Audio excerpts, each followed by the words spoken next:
Hey guys, and welcome back to this channel. In this video, I'll be showing you guys how you can remove your watermarks, remove a watermark from your videos in Adobe Illustrator.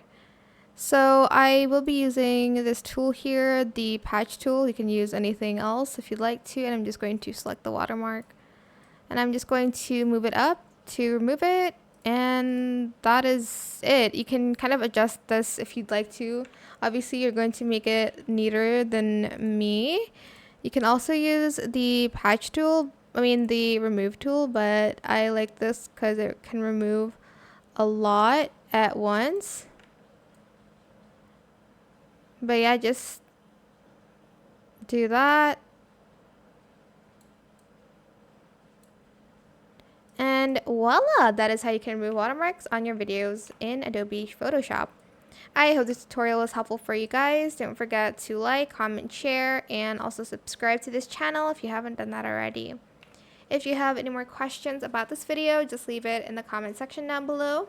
I will try my best to answer them all for you guys. And if you found this video helpful, please click the thanks button as well. That is it. Thank you so much for watching. Bye.